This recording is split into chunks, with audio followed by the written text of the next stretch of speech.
안녕하세요, 차이니스터입니다. 영상의 주인공은 얼마 전 미얀마에서 활동하다 중국으로 송환된 악명 높은 전화 금융 사기 조직의 보스 마이수청입니다. 영상은 넷째 딸 결혼식에서 사위에게 덕담을 하는 건데요. 사기치지 말고, 살인하지 말고, 유괴도 하지 말라고 당부합니다. 뼈대가 깊은 집안이라 모범을 보여야 한답니다. 대단하죠?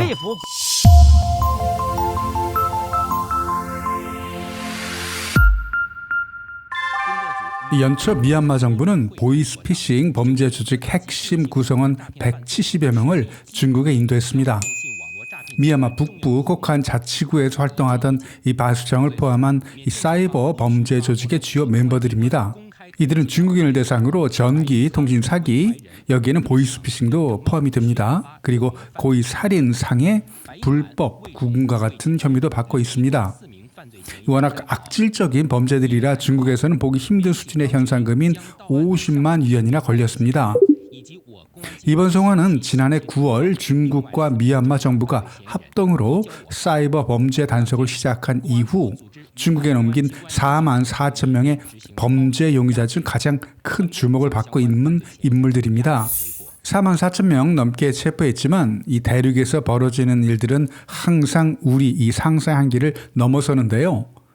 이런 이 대대적인 단속에도 현재까지는 미얀마 북부인 중국과 이 국경지대에만 국한돼 있고 정부의 단속을 피해서 새롭게 둥지를 틀고 있는 미얀마의 남동부 미야와디 지역 범죄 집단들에는 전혀 영향을 주지 못하고 있는 상태입니다. 동남아 국가들의 특징일 수도 있는데요. 특히 이 미얀마에서는 군부 쿠데타가 자주 발생해 왔습니다. 21년 쿠데타로 정권을 잡은 이 미얀마 군부 세력은 이 반발하는 지역 방위군이나 소수민족 무장단체들에 대한 이 회유책으로 이들을 정규군 조직인 국경수비대에 편제시켜주면서 해당 지역을 통치할 권리와 또 독립적인 경제활동까지 인정해줬습니다. 이렇게 탄생한 국경 수비대들이 자신들의 관할 지역으로 돌아온 이 사이버 범죄 집단들을 보호해주기 시작하면서 문제가 복잡해졌습니다. 필리핀이나 태국, 라오스에서도 이 중국의 온라인 사기 범죄 집단들이 활동하고 있지만 미얀마에서 활동하는 범죄 집단의 규모는 아닙니다. 더구나 미얀마 군부도 함부로 다루지 못하는 이 지역 방위군들의 보호를 받고 있어서 지역 방위군들의 협조 없이는 해결하기도 어렵습니다. 오래전부터 중국 정부는 보이스피싱 범죄 조직을 단속하라는 압력을 국내외로부터 받아왔습니다. 중국의 입장에서는 미얀마 군사정부가 이 범죄 집단을 소탕해 주기를 원했겠지만 중국의 압력보다 국경 수비대의 눈치를 봐야 하는 입장이라 큰 효과를 얻지 못했습니다. 작년 하반기 미얀마 북부 코칸 지역의 범죄 조직을 와해시킬 수 있었던 건 이 지역이 중국과의 접경 지역이라 이 중국의 압력이 통해 가능했지만 미얀마 태국 접경 지역인 이 동부 미야와디 지역은 상황이 다릅니다. 카렌 국경 수비대가 통제하는 이 미야와디 지역은 지리적으로 중국이 영향력을 행사하기 어렵습니다. 태국이 나서지 않는 한 이들 범죄 조직을 소탕할 수는 없습니다. 미얀마 동부 지역의 전기 통신 사기의 중심지는 모에이강 인근 작은 마을이었던 슈코코로 2017년 초에 카인 국경 수비대 수장인 치트린 마인과 중국인 최지창의 야타이 인터내셔널 홀딩스가 2,250만 달러 규모의 개발 사업을 시작하면서 급성장했습니다.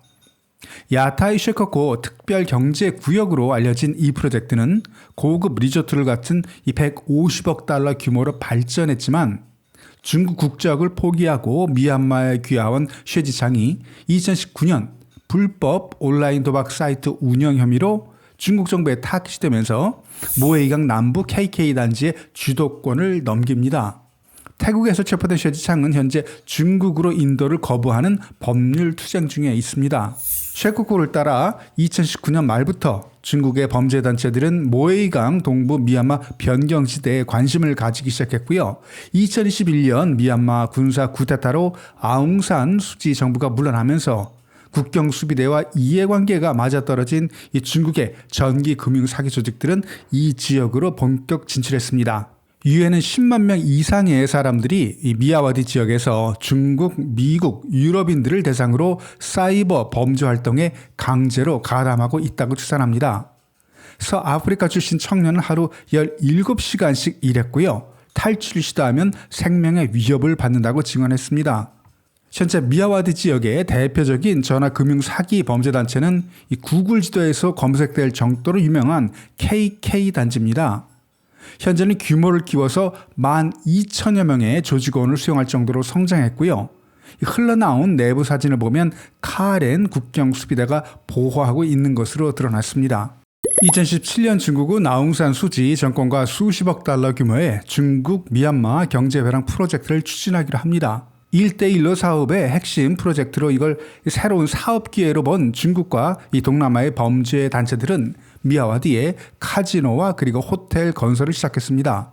그중 미얀마 아시아태평양 국제지능형 산업 신도시 프로젝트는 중국 정부도 1대1로 사업의 핵심 프로젝트를 인정하면서 정부가 적극 홍보에도 나섰습니다.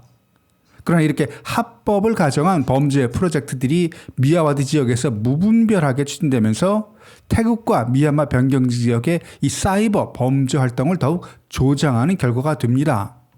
현재 쉐코코와 KK 단지에만 최소 2만 명 이상의 강제 노동자들이 범죄 활동에 가담하고 있는 것으로 추정됩니다.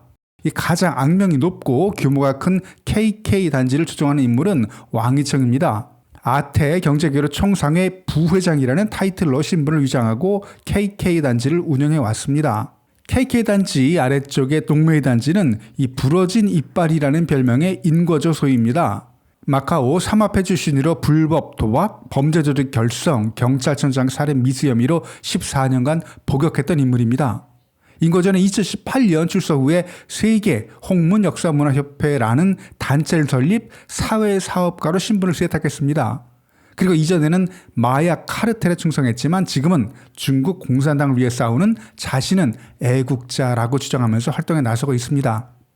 세계 홍문역사문화협회는 조직 범죄에 연루됐다는 혐의로 미국 정부의 제재를 받았습니다.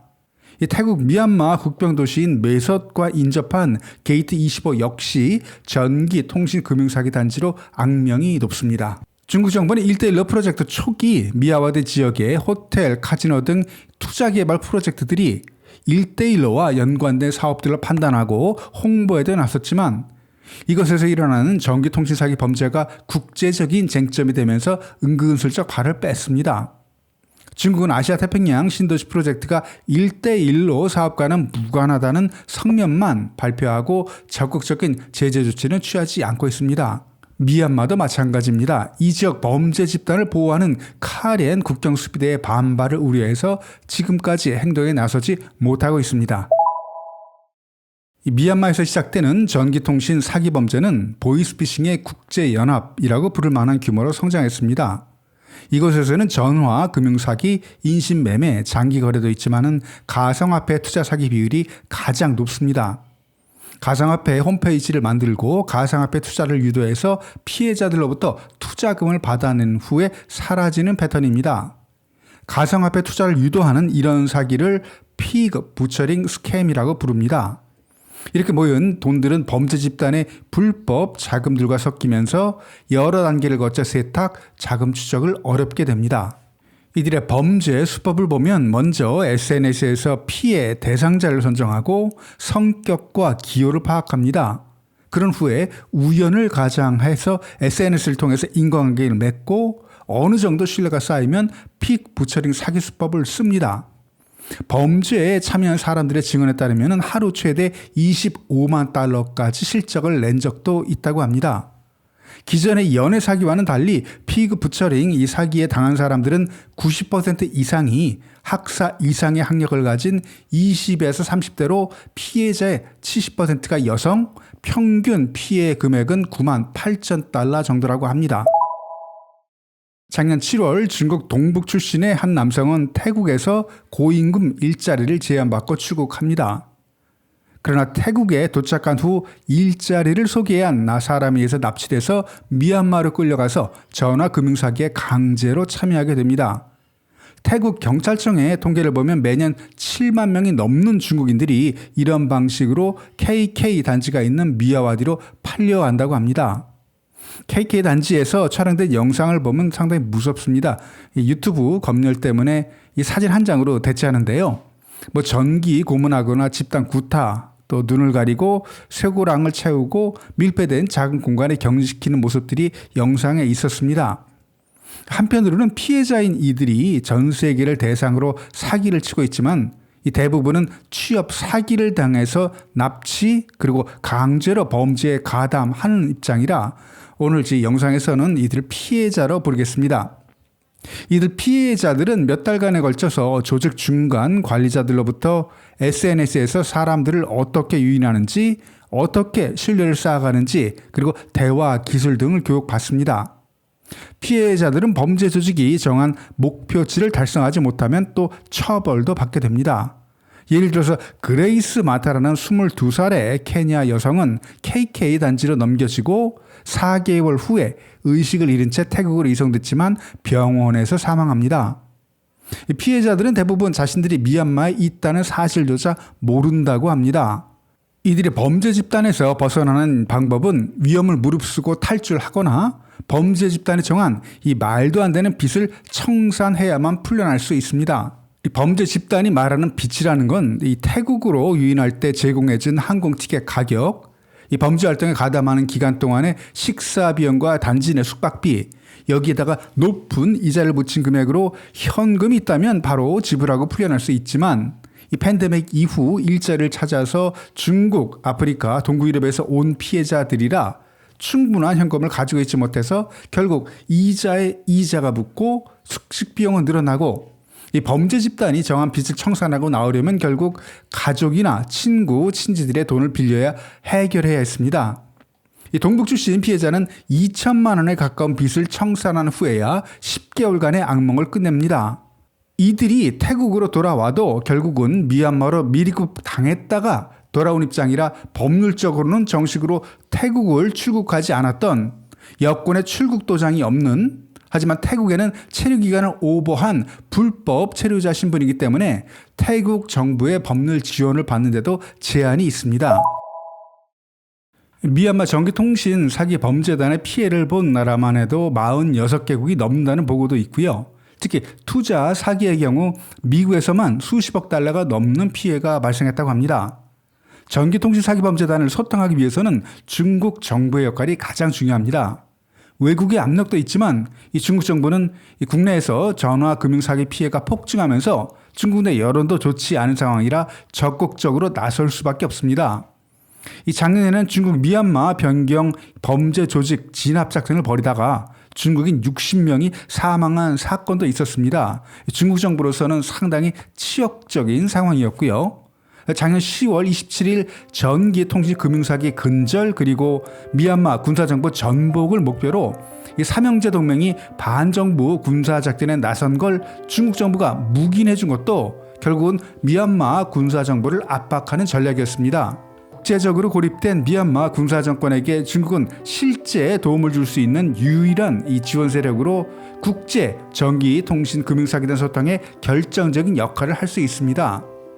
중국이 이 문제에 적극 개입하지 않고 통신사기와 관련된 피해 사례가 늘어난다면 이 중국의 대외 이미지는 더욱 손상될 수밖에 없습니다. 오늘 영상은 여기까지. 영상이 유익했다면 구독, 좋아요 부탁드립니다. 댓글은 영상을 만드는 데 큰 도움이 됩니다. 감사합니다.